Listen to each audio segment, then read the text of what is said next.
بسم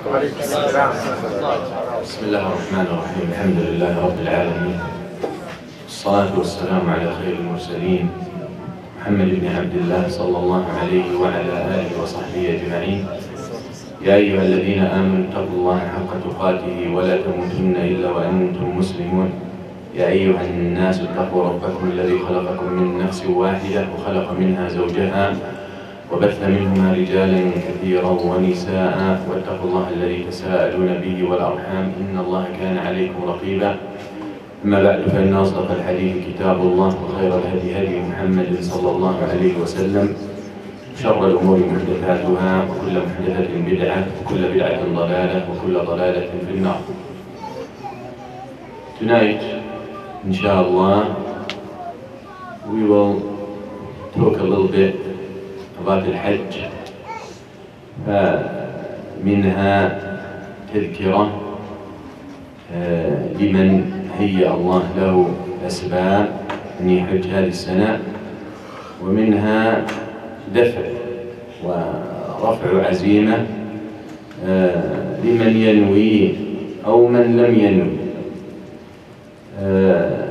Tonight, inshallah, the lecture will be a reminder and some sort of clarification and encouragement for those who are already set up to go, as the visas have been issued and payments have been made.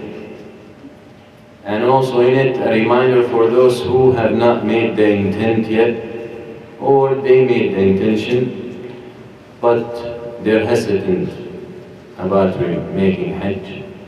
So there will be benefit بإذن Azza wa Jal for everyone.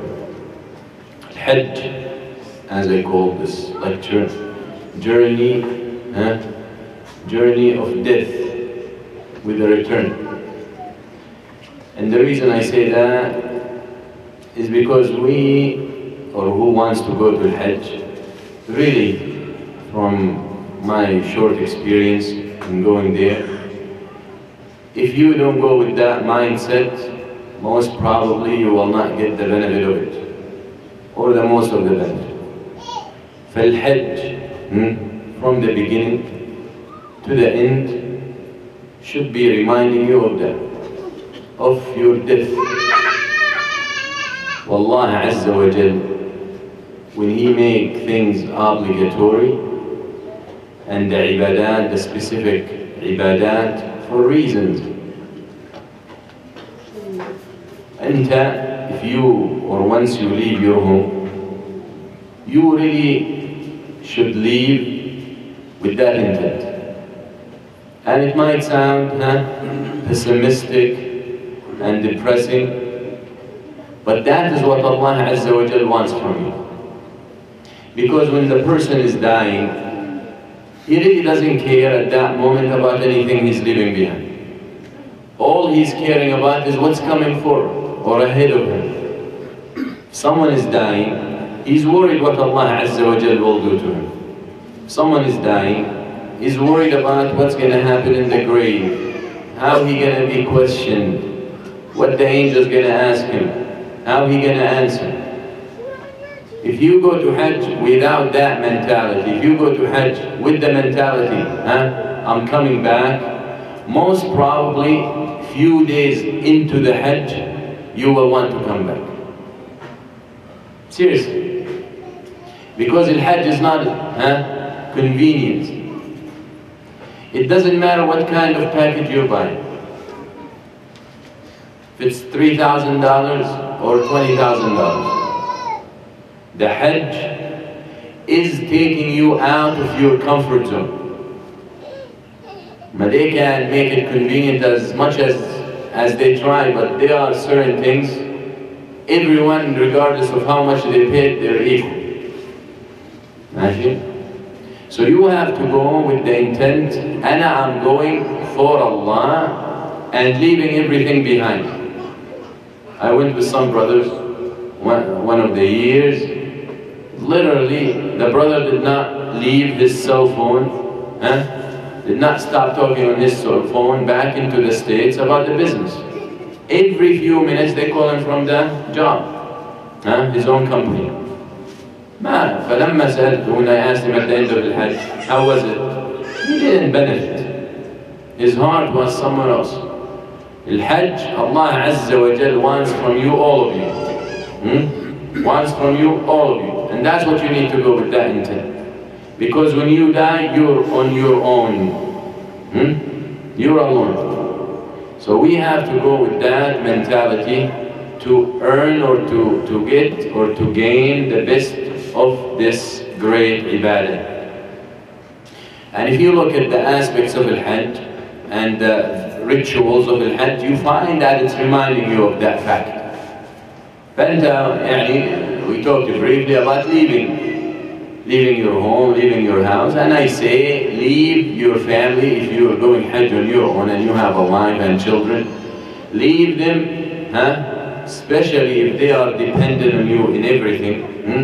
Because some wives and some children need the father drive them around, the father goes shopping with them, this and that. Make sure you got everything that you usually do and they need available for them once you leave. Because most probably, if they need something and they can't get to it, they're going to call you. And that will be stressful on you. And I'm telling you this from what I've seen. Okay? So if there are responsibilities you are doing in the house, you have to delegate someone or some other people from your family, from your wife's family, from your children who are adults, to take care of those aspects. You don't want to be there, and your phone rings to tell you, we don't have water. What you going to do? You're going to stress. You can't send them water. But unfortunately, there are some wives and some family members, that's how they think. They just want to tell you what's happening. That will stress you and that will take you out of the mood to do your best. That's one thing. So make sure you are leaving behind those who are going to take care of your affairs that you usually take care of, whether it's house related or it's related to your job. As we will fly, the package I'm going with, and most people, there's a stop before Saudi Arabia, for Jeddah, and some will go to straight or into Medina through other airlines. But very much, most people will stop before Saudi Arabia. A lot of people will go to New York here in the US, and from New York or Boston or Chicago, they will go to Europe. And from Europe, mainly Frankfurt or France, Paris. And then from there they fly to Saudi Arabia. Now flying to Saudi Arabia or flying to Jeddah, you pass over al-Miqat. You pass over al-Miqat. That's why you don't make the ihram when you reach Jeddah. You have to make the ihram before you get there. That's why it happens that in those airports where you're stopping is where you put your ihram on, the clothes of al-ihram. So for us who are going on Lufthansa, we will put the ihram in Germany, Frankfurt. Now once you put the ihram on, you're not in state of ihram. And you don't need to be in state of ihram just because you have the clothes on. Because you got a few hours before we reach the miqat, and once you once you are in state of ihram, there are many things that you're not allowed to do. So we put the clothes on, or the ihram. That's of course for the males. Females, they wear their own regular clothes. You put the ihram on in the airport, in the stop, Frankfurt, and once they approach the miqat, most probably the pilot will announce that in 10 or 15 minutes we will be right on top of the miqat. So until you take that time, 2 minutes before that, you go into a state of al-ihram. And all that inshallah will be explained. But the issue is, the point I want to make, once you remove all your clothes, and you put only those 2 towels, that is a reminder, that is a reminder of what you will be wrapped with when you go to your grave. Exactly the same, yani, the same color. The difference is very much as your face is showing or your head. But that's how it is. When they put you, when the Muslim is put in the grave, he's stripped of all his clothes. And he's wrapped with those 2 or 3 sheets, whatever available, and he's thrown in that hole. And that same person wishes he can come back. When one dies, he wishes or she wishes if she can come back or if he can come back, so he can do something good. That's why I call this journey of death with return. Because once you put your clothes on, the clothes of al-ihram, you are dead. But at the same time you can come back. You still have that opportunity. And that's where you're heading, for that opportunity. That you don't put your clothes of al-ihram on, clothes of death, the garment of death on, and you go back home. Now you're heading away from home. You're heading to that opportunity that Allah Azza wa Jal had put for you and had ordered you to do. So you can remember that you are here, so you have that opportunity. But when real death hits, you got no opportunity. رَبِّ ارْجِعُونَ لَعَلِّي أَعْمَلْ صَالِحًا فِيمَا تَرَكْتُ. كلا. Who the one when he dies, he wishes he can come back, and he will beg Allah Azza wa Jal to send him back so he can do something righteous. But he will be told no.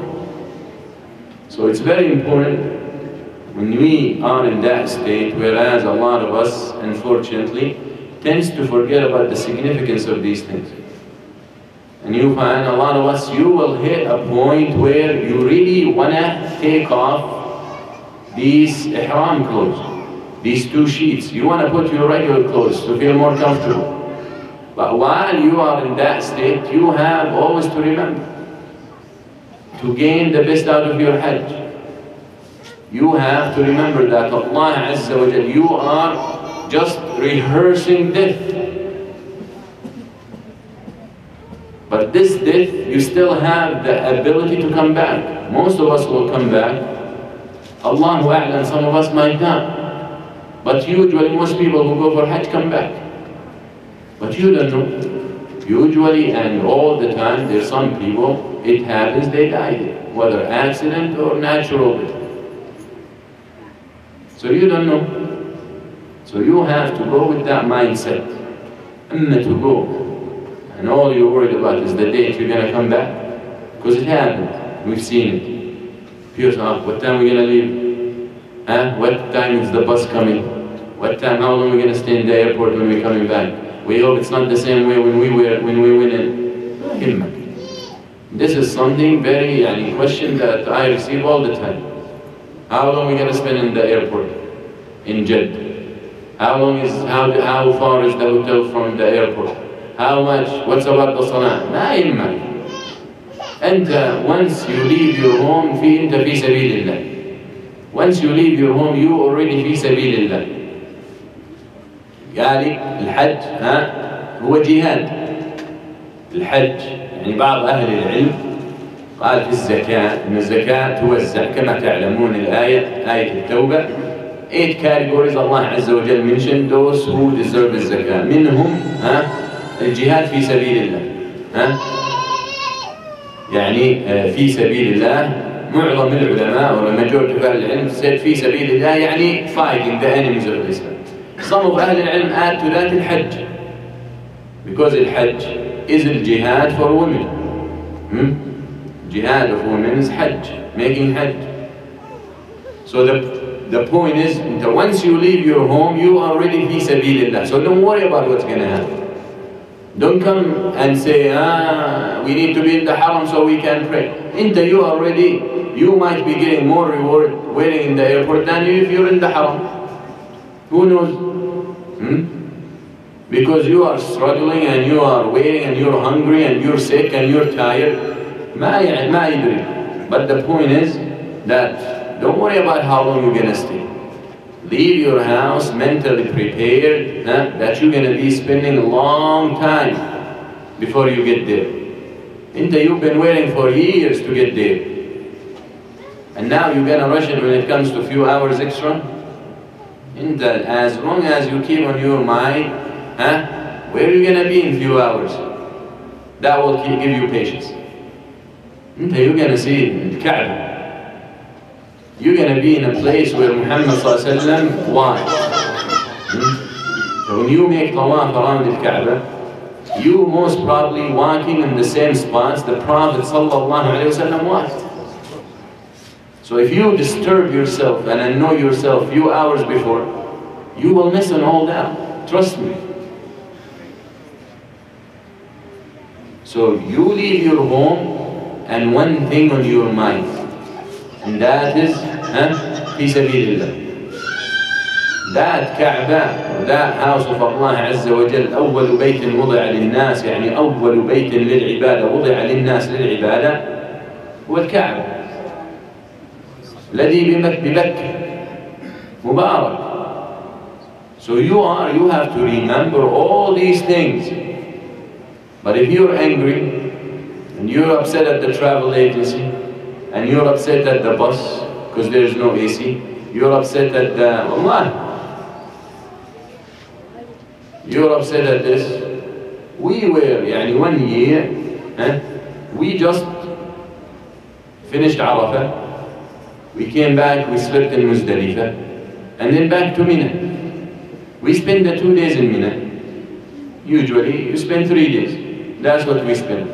But some people wanted to leave after 2. فَمَنْ تَعَجَّلَ فِي يَوْمَيْنِ فَلَا إِثْمَ عَلَيْهِ لِمَنِ اتَّقَى. Some people want to leave after 2. Fine. So we got them the bus, and literally between the camp in Mina, Allah, and the place where the bus need to take them where they're, the hotel or the rooms where their stuff are, the residents, literally walking 15 minutes. So imagine how long it takes in a bus. And usually, walking is better. So the brother calls, angry. One of the brothers went with his wife on the bus, complaining. Why? There was no AC on the bus. Like, no AC. You call me now, what do you want me to do for you? And say all, I have nothing to do with the arrangements. I'm with you to show you how to make Hajj. But why you call angry? Hajj is one of the main reasons of Hajj, and you learn patience. What is it 15 minutes in a bus with no AC? لو تذكر هذا, if he remembered that the Hajj is supposed to resemble death and the Day of Judgment, then he would have known better that there is no AC in the grave. But we tend to, with the motion and with the stress, we tend to forget that. I want you not to forget that, because wallahi, the only way you will remember those days in Hajj and you would appreciate them if you make sure that you don't stress yourself with those minute, trivial things. We met people, there's a guy who made Hajj from Afghanistan, an old guy, on his bike. From Afghanistan to Mecca on his bike. Some people come from old Soviet Union states, the Muslim states, where the bus, the regular bus, they build a second shelf inside the bus. Second shelf where their stuff go inside the bus, and they sit underneath. All the way from there in buses. Why? Those people want to be in the United States, and nice hotels close to the Haram. Ihmadillah Azza wa Jal. Be thankful to Allah Azza wa Jal that He gave you that opportunity. And hopefully you don't say, Wallah, I paid this and that. Last year, a brother came to the owner of Adam Trap. And he bought a very high package. I think $9,000 or $10,000 package. He came to the owner of Adam's Trap. And this is a story from the owner, I heard. He said, what's this? The man is upset. I said, what are you upset about? He said, how you call this Hajj? You really call this Hajj? I came to make Hajj. I didn't come for vacation. Open buffet in Arafah? Jacuzzi in Arafah? All types of drinks and food and buses. Yeah, you don't find like them in the States. He said, this is not what I came for. You better find me a place where, I want to feel I'm making Hajj. Wallah. Of course, he put it in a package like ours, but this is the reality. If you're going for convenience, they're people, wallah, they were people, they are so lazy.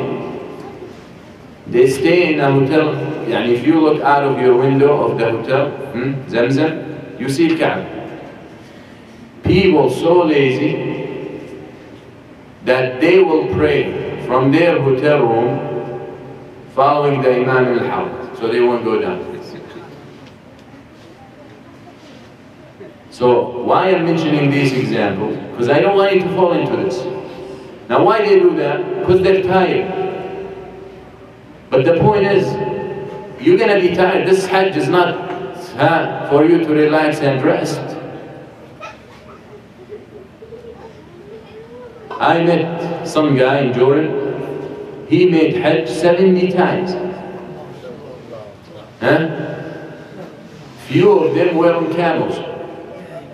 3 of them were on camels. 2 of the 3, the camel died on the way. He had to walk. He's 123 years old. And you are in too much rest. You don't have to be worried about السباع and luhush في الطريق. You don't need to be worried about beasts and wolves walking or going to Mecca to get there so they can eat you, Or the wolf who ate Yusuf alayhi salam. What's his name? What's the name of the wolf? You guys remember? The wolf who ate Yusuf alayhi salam? You don't remember his name? Yusuf ma akala with that's a story.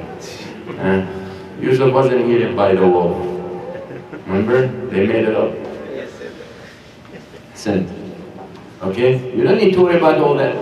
But they are tired. But don't let the shaitan come into your head. Take advantage of everyone. Wallahi, you will remember and you will regret. So you have to leave home already well prepared that you might not come back.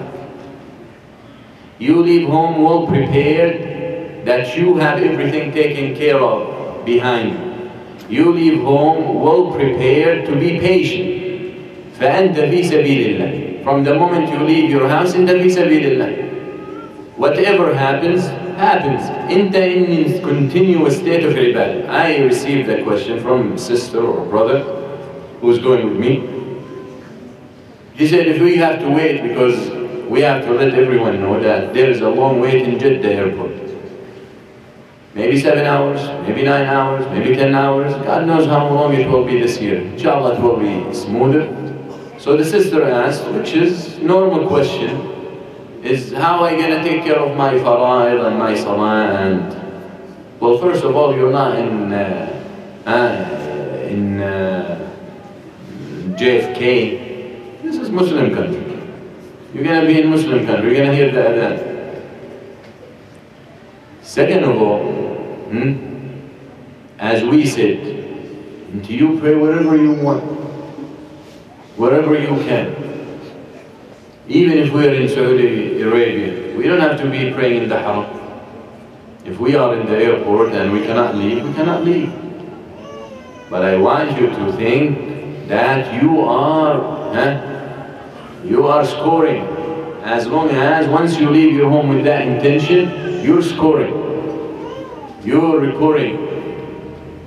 So you need to excel, you need to give it your best effort to worship Allah Azza wa Jalla. That's the bottom line. Because very much a lot of people get frustrated. Some people get frustrated because of the rooms. Some people get frustrated because of the covers, some of the beds, some of the bathrooms, some of the bus, some of the weight, some of the walk. I'm telling you, if you're going to be frustrated, there are enough reasons there to be frustrated. If you're going to go with that mindset, I promise you and I guarantee it, there are enough reasons to frustrate you. And if you go not well prepared that you're not going to be frustrated because you're going for Allah Azza wa Jal, you will be frustrated. I guarantee it. Whether it's from the company you're going with, whether it's from the officials there, whether from the hotel, you will be frustrated, even in the haram. In the haram, when you have hundreds of thousands of people pushing you, if you're not already mentally prepared to be patient and to tolerate it, you're going to get frustrated. And you think people don't scream at each other in the haram? You don't think people fight each other in the haram? Of course. People fight for spots in the haram. They start arguing and screaming in the haram. والله عز وجل يقول ولا ترفع أصواتكم فوق صوت النبي. هذا يعني في المدينة. But the point is وحرمته ميتا كحرمته حي صلى الله عليه وسلم. So the bottom line, the point is, you have to leave your home clear mind that I'm gonna be the most tolerable ever. I know I'm gonna be pushed, I know I'm gonna be shoved, I know I'm gonna be hurt, I know Jazakallah khair. Samahakallah. Barakallahu feek. Alhamdulillah. Are you okay? Learn how to say these words before you leave. If you're gonna retaliate back, مش هنخلص. You will not be done. And you're gonna just be frustrated and depressed. And you really don't want to hit a point where you start looking at your watch, waiting for the date to come when you want to leave. You're gonna leave. أنت في بقعة هو كم? How many will make Hajj this year? 2 million, 3 million, 4 million? How many Muslims out there? 1 billion plus? Way more, but let's say 1 billion. Most probably those 1 billion really want to make Hajj as well. And they're dying to make Hajj, but they can't. You see, we have that pleasure and that luxury from here that if I feel I'm going for Hajj, if I have the money, I go. Most probably, from the people going with me, most probably 95% of them, if they were in their mother countries, they can go for Hajj, including me. I am from Jordan, lived in Jordan. Last year, the Saudi government complained to the Jordanian government. Why? They complained that most people in hospitals are Jordanians. Why? Yani the Hajjaj. Why? Because you, Jordan, only send very old people. So very old people. And in Jordan you have to reach 60, 70 to be able to make Hajj. Like if they're 70, mashallah, like 30 years old. Most 70s need a walker to walk. So they were complaining to the government. So the point is, you're blessed. You're going to be in a place where millions and hundreds of millions other than you wish to be there. So appreciate that ni'mah and that blessing from Allah Azza wa Jal to earn the best out of it. Now I'm not here going to talk much fiqh, because most probably talking now by Tuesday you will forget fiqh. And even the fiqh of al-Hajj, when I taught it before I went to Hajj, I will teach it and then a few days later I forget. Once you make Hajj, khalas, you will remember it. So it's not practical, but very much it's very simple. Now if you open any book, and because you don't understand much of those terminologies and the language, you're gonna get scared. Huh? How I get this Hajj is very difficult. Huh? It's very simple. You're gonna see Haram and Miqat and Tawaf and Diba' and this and Jari and Alam al-Akhbar wal-Safa wal-Marwa. Muzdalifah, Mina, Arafah, Muzdalifah. You're gonna get frustrated. But it's very, really simple. It's one way going, one way coming. That's all. That's how simple it is. So don't be worried about the fiqh. Now there are things that you need to be aware of, you cannot do when you're in the state of al-ihram. Inshallah, if I tell you now, most probably you won't remember by Tuesday when we're in Frankfurt. So that we will wait until we are in Frankfurt, where we bring these things up, and most probably a lot of you have read that they know certain things they cannot do while they're in the state of ihram. They're very simple things. You can't clip your nails, you can't cut your hair, you cannot cover your head. Of course, the head cover is for the men. You cannot put on tailored clothes. Some people are confused about the clothing thing. If he sees a little stitch in it, he won't put it on. Or shoes. لا. هو ما ورد أصلا المخيط في السنة. كلمة المخيط ما وردت في السنة. مخيط يعني tailored. What is the muhrim, or the person who's in state of ihram, for the men is not allowed to wear? He's not allowed to wear anything that was tailored to take the shape of the body. But even if he takes that same thing that is tailored and wear it in a way that is not designed to be worn, that's allowed.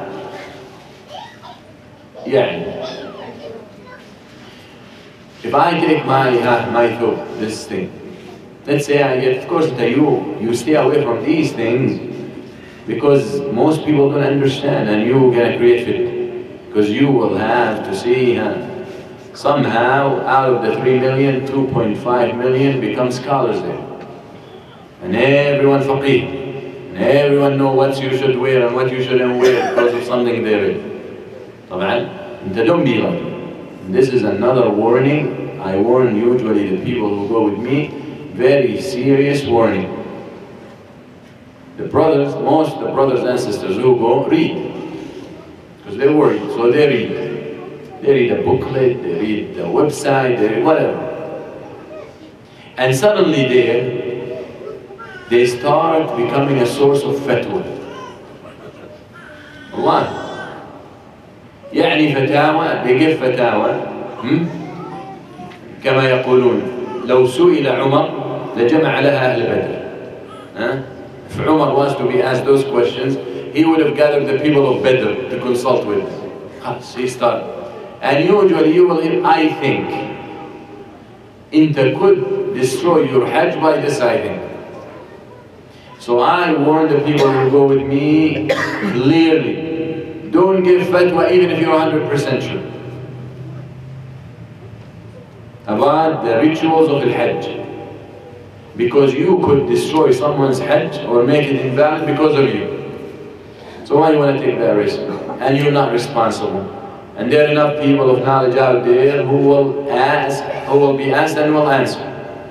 So go with that mentality. Even if it's the brothers in your room, or the sisters in your room, or your family members, or the group with you. Don't.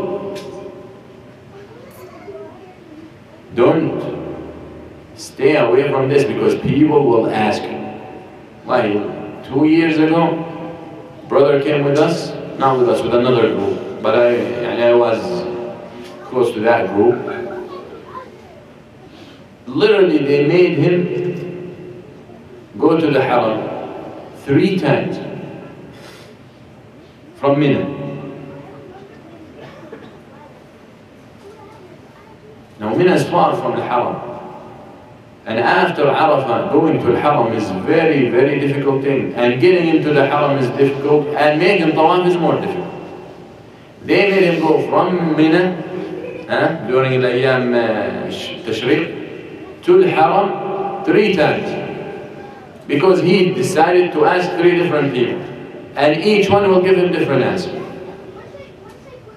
And the bottom line, of course now the 4th. The bottom line, he didn't need to do any of them. He didn't need to go, period. And that's what's going to happen. And he decided to go another Hajj because he's not confident that his Hajj is complete. Khalas, confused. Why you want to put yourself, why you want to be that reason? Why you want to feel that way by asking people around? Khalas, there are people who know, who are with the groups, or they're scholars and ulama and du'a and students of knowledge. They are small, what they call it, hut, on the streets, kuwah, where scholars or students of knowledge are sitting there just waiting for people to go and ask them their questions. Why don't you go ask someone who's been studying and doing this for years? Why you want to go ask someone that who's going for Hajj with you? Maybe he knows less than you. Very important. Okay? So don't be a mufti. And if you need a question, ask the right people. Just like anything else. If you want the best medical advice, you go to the best doctor. You don't go to carpenter for your heart surgery. With all due respect to carpenter. You want bed, you want cabinet, you go to carpenter. You don't go to a doctor. Same thing here. Very important. This is a mistake that a lot of people, a lot of brothers and sisters go through. So after al-ihram, always keep on your mind and don't get busy. Don't get busy with nonsense. One of the things that people go and they can't wait to hit ground there, shopping. Shopping. A lot. There were people in one of the years were asking me about where to go shopping before they even made Umrah. Now the first thing you do, you make Umrah. Before they ask where is the Haram, they ask where is the good place, cheap prices to shop for this and that.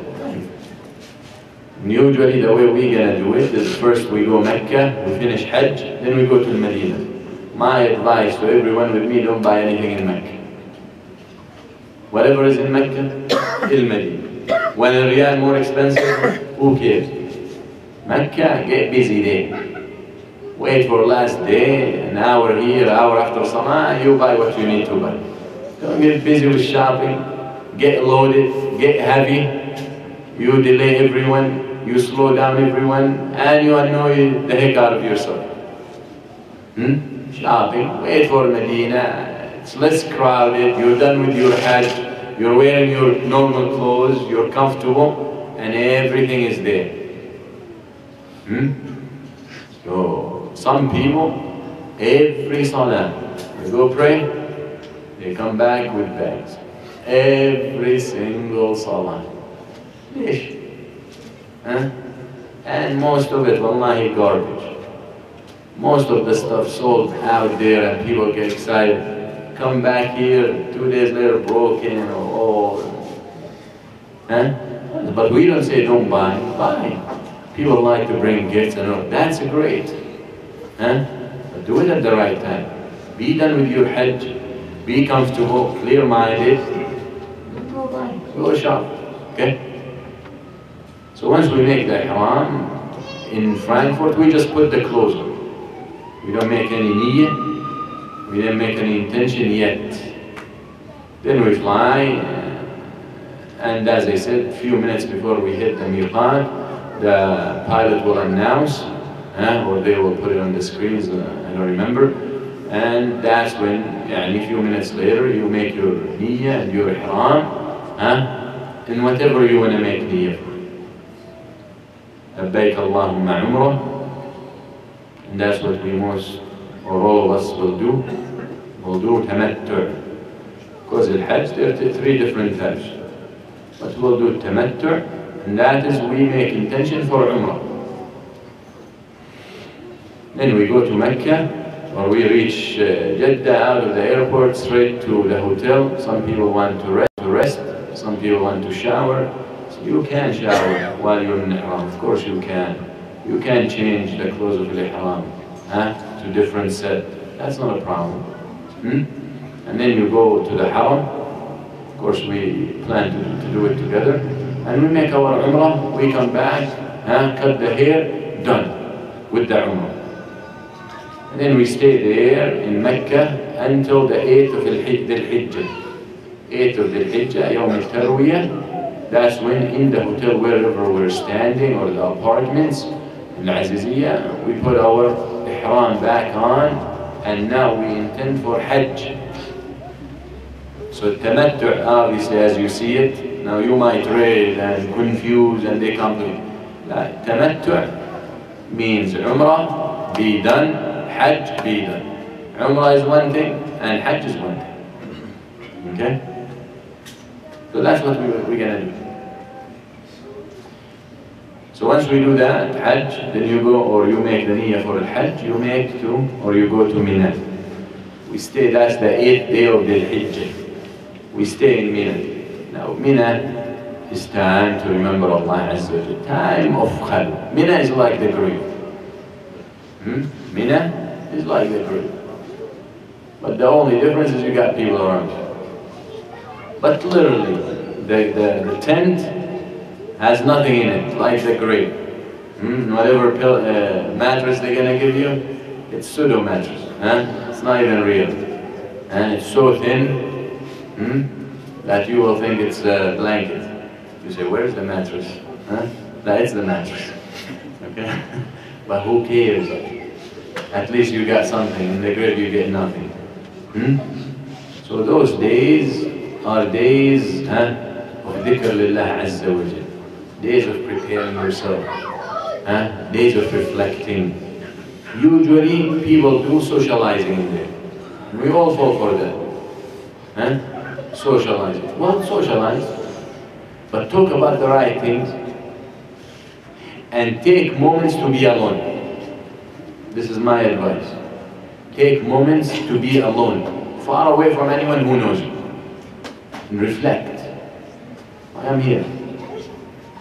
What I've done with my life so far. I'm 30, 40, 50, 60 years old. What I've done in my life? What am I leaving behind? Where I'm heading? What will be of me? What's about my children? What's about my job? Am I doing the right thing? Am I sacrificing for the right reason? What if I die? Will people remember me? Will people ask for Allah to forgive me 2 years after I die? Or will people be cursing me for what I've done to them? And all these ideas only take place if you're alone. If you got 10, 20 other people around you, they tend to make you forget the akhirah. People make you forget the akhirah, give you a sense of security. That's why you are a different mindset when you're around people, and when you're alone, you're completely different. Okay? Very important. You got free, so you don't say, it's business. There is nothing you need to worry about there. We're going to work, you're taking off. So you really need to be taking off. Not only physically, but mentally. You need to break out from all these things. Reflect about every aspect of your life. And you will have enough time to do that, whether it's before Arafah or after Arafah. Very important. So the 8th day, we make intention for Hajj and we head to Mina, to the tent. We stay there that day, that night, and then the next morning is the day of Arafah. That is the Hajj. Hajj Arafah. That is the day where you don't say long. That's what you're there for. Just few hours. And they will pass so quick. It's going to be sunny. You want to have something to lean against, huh? Like the brothers, they want to have a wall most probably, huh? So whoever doesn't sit on the wall, you're good, you're prepared, huh? They suffer, huh? Tent, yalla yalla, hardly covering you. But that's what Hajj. That's why أهل العلم, يعني عند الشافعية and others, they say that Hajj, أشهر الحج, ها؟ حج أشهر معلومات. They say أشهر الحج شوال, ذي القعدة, and the first 9 days of the Hijjah. The reason they said that, because they said الحج عرفة. So if you catch عرفة, catch الحج. Some others said the 10. شوال, ذي القعدة, ذي الحجة, يعني the first 10 days of the Hijjah. The reason they said that is because they said the 10th day of the Hijjah is يوم الحج الأكبر. Allah, because in it the most rituals of the Hajj, the most activities. And the third opinion, they said the Shawwal, the Qa'dah, and the Hijjah لهما.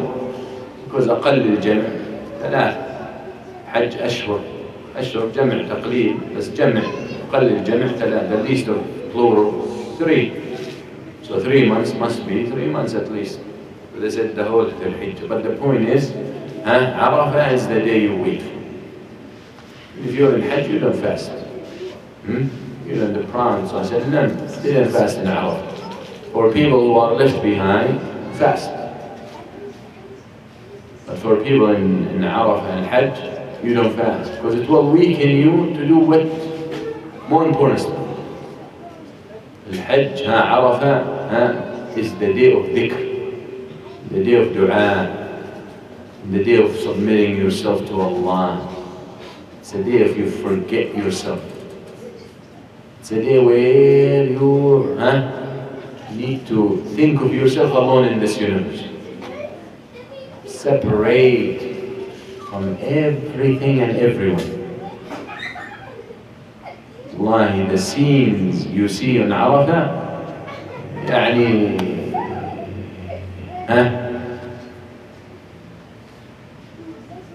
people just have reached a point where it's like nothing. People smoke on Arafah. People play cards on Arafah. People do argila on Arafah. People get to Arafah, sleep the whole time. They wake up before sunset. You stand for 2 minutes making dua. People talking, people dirty. Stay away from all that. Stay away from all that. Be different. لو كل الناس ساءوا أنت لا تساء. For all people doing evil, don't say Allah everyone is doing. You be different. كما قال النبي صلى الله عليه وسلم. So be careful. This is an opportunity. You don't know if you're going to get that second chance. You don't know if you're going to get that opportunity again to be there. Very important. After Arafah, we wait there until Maghrib. Then we leave Arafah after Maghrib and we go to Muzdalifah. Muzdalifah is just before Mina. We spend the night there, we pray Maghrib and Isha there. Then we wake up for Fajr, we pray Fajr. And then we leave to Mina. In Mina, you will pass by the tents. A lot of people, because they took their pillows and whatever, some of their stuff, to Arafah, and of course to Muzdalifah to sleep there. We usually pass by our tents to drop off everything. Some people want to rest, they rest. Some people want to go straight to Jamrah. So we usually wait for the people who want to rest, and then we all go together to Jamrah. We throw Jamrat al-Aqaba on that day. That's Yawm al-Nahr. At the same time, they are slaughtering on your behalf. So you're throwing Jamrah, they slaughter, you come back after you throw a Jamrah and you cut your hair. Now you're out of Ihram. But هذا اسمه تحلل أصغر. You can do anything that anyone can do except intercourse, intimacy with one spouse, your wife or with your husband, your woman. We have to clarify now. When we say husband, that means man. When we say wife, it means woman. Because these days, you never know. Alright? So, once you throw the Jamrah, once they slaughter on your behalf, you cut your hair, you're out of Ihram. You don't have to go into Ihram again. But Ihram Asghar, minor tahallul, the only thing you cannot do is intimacy. You can get into Tahallul al-Akbar the same day if you choose to go to Mecca. Now احنا في منى. Mecca is you need to make Tawaf al-Ifada. Tawaf called al-Ifada. Now I skipped Umrah. Umrah is very simple. But Tawaf al-Ifada, you go make Tawaf and then come back to Mina. So now you need to spend the next 3 days in Mina. Okay? If you go and make Tawaf al-Ifada, you're done. Tahallul kamil. You're out of Ihram completely. Some people don't want to go to make Tawaf al-Ifada. That's fine. Because Mecca is far, very crowded. Everyone wants to make Tawaf al-Ifada that day, including Afif. Tawaf al-Sa'i. And some people choose to stay behind. Now when can I do Tawaf al-Ifada? You can do Tawaf al-Ifada whenever you want before you leave. Now before you leave there is another Tawaf called Tawaf al-Wada'. Now Tawaf al-Ifada rukn, يعني fundamental part of al-Hajj. Your Hajj will be incomplete if you don't make that Tawaf. Tawaf al-Wada' sunnah. So if you choose to do Tawaf al-Ifada right before you leave Mecca, then you can make both Tawaf with one intention, with two intentions. So you make Tawaf al-Ifada, you make one Tawaf for al-Ifada and for al-Wada'. And after that you make Sa'i in Safa al-Marwa, and then you have to leave Mecca right away. This way your Hajj is done. See how simple? But you read in the books, you're going to be very confused. On the 8th day, you put your clothes on, you go to Mina. On the 9th, you sleep there. On the 9th day, you go to Arafah. You spend until the Maghrib. You come sleep in Muzdalifah. In the morning, you go through your Jamrah, they slaughter, you cut your hair, you're out of Ihram minor, and then before you leave, you make Tawaf al-Ifada and Tawaf al-Wada' and al-Sa'i. That's your Hajj. Of course, you spend the 2 or 3 days in Mina. That's Hajj. Simple. Okay? So, a lot of people freaking out about the fiqh of al-Hajj. Very simple. But if you complicate it for yourself, it's going to be complicated. But again, the point is, your mind, you need to be set with your mind and focused on why you're there. Why you're there. As I said in the beginning, you take care of what you're supposed to take care of back at home, then you will be there, no worries. No worries. Then once you're there, you got 3 other millions dealing with the same issues you're dealing with. So that will give you some kind of sympathy or condolences. The point is, it's very simple. Go with mindset that they're going to be patient. They have to deal with it the way it is. I am fi sabilillah. Allah will take care of us. And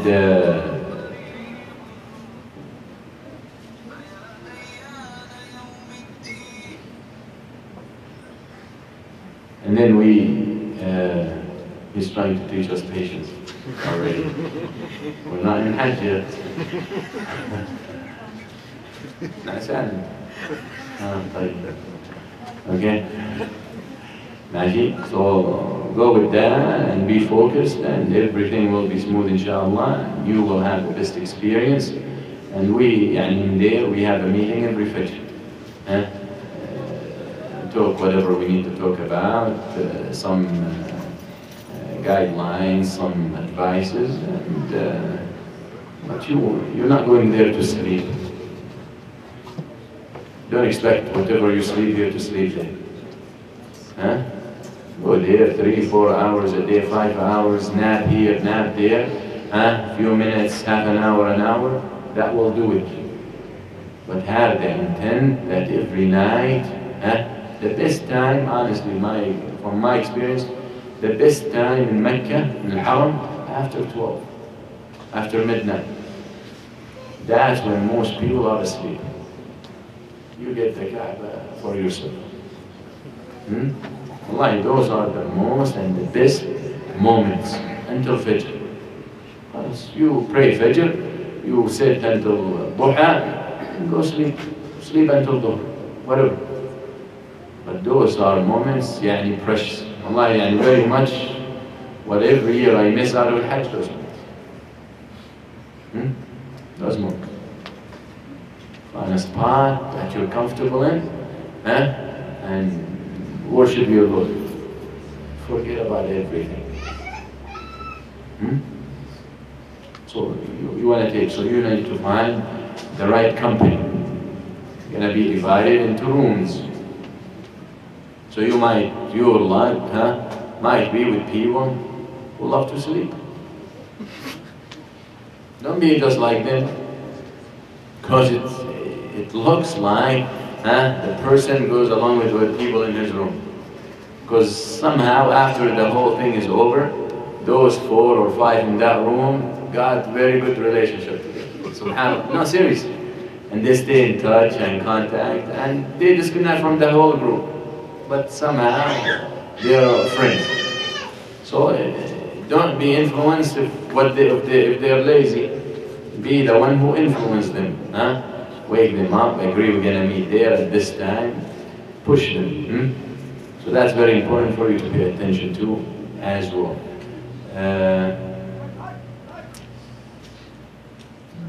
Very much, it's very simple trip if you want it to be simple. And as I always say, in every season of ibadah, كما يقولون يذهب التعب والنصب ويثبت الأجر. Now, before you even think, it's Tuesday. And you will be heading to the airport, and this journey starts. Before you even pay attention, before you even have time to sit back and relax, it's time to come back to the States. Wallah. You know how time runs. Might be a little slower there than here. That's because the lifestyle is very quick, very fast.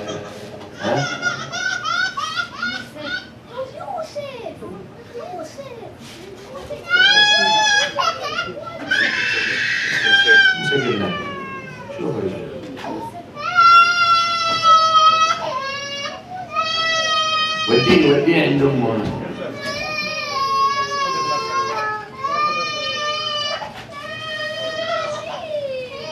ما عملت خلاص. sit.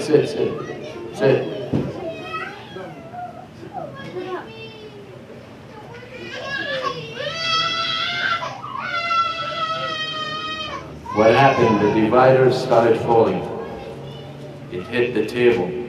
Your son was in front of the table hit. Yusuf was far away from him. Your other son is still Yalla. They bother each other. They're kids, inshallah. It's all right. Okay? So the point is, brothers and sisters, is go with that mindset to worship Allah Azza wa Jalla. You go there, you're going to be tired, you're going to get exhausted, you're going to get sick, you're going to get frustrated. You need to hold your anger, because you always need to keep in mind you're there for Allah Azza wa Jalla, and you don't need to You're not doing Allah Azza wa Jalla any favor. بل الله يمن عليكم أن هداكم الإيمان. It's Allah Azza wa Jalla who deserves all favors, and Allah Azza wa Jalla who deserves all gratitude. So for one moment, don't think that you're doing Allah Azza wa Jalla a favor. Some people think that way. And I get my home for who? For who? For yourself. For Allah. You left your home for yourself, to save yourself from hellfire. So don't reach that point, as we have heard many people reaching that point. So also one of the things comes to my mind, or want to finish the idea, that at the end you're going to come back home most probably, and you're going to have enough time to rest. So work hard while you're there. Don't let the shaitan come. The shaitan wants to make you lazy. Don't fall for him, and work and do your best to capitalize on that opportunity. And as they always say, exhaustion fades away and al-ajr stays. Al-ajr 16, 17, 20 days your trip, all that tiredness and all that effort and all that sweat will go away. After you come 2 days later, you're back to normal. But how much ajr you made? That's what will stay in the book. So make sure you capitalize as much as you want, as you need, as you can. Very important. About the sickness and all that, most people get sick with the flu. That's why I advise people who go with me to start on antibiotics 2 days before we leave. It's preemptive strike. Maybe some the doctor will not agree with me, but honestly it works. Start on antibiotics, even if you got nothing, 2 days, maybe 1 day, Monday. Start on Monday, one tablet every 8 hours. You get there, anything happens, you're already in your system and you're already on the course, you will recover inshallah.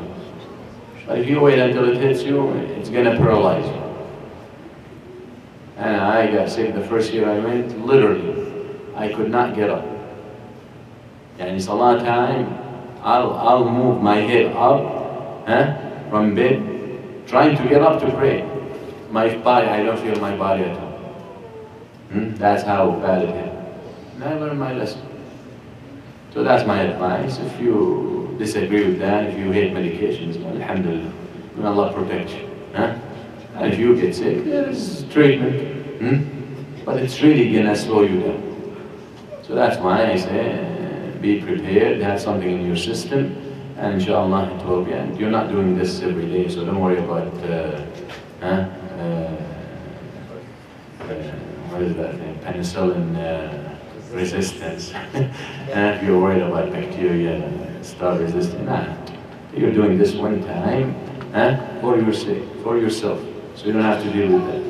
Because people coming from all over the world, they carry everything you can imagine. Also, one of the recommendations I give is buy face masks, like the doctors wear. And don't give me one and wear it for the next 3 weeks. This thing is not effective after a few hours. Buy a box, maybe $3, $4, $5. Every day, use one. Usually it comes, I think, 15. Use one and get. Every day you put one, you change a couple of times a day, and that should help as well, inshallah.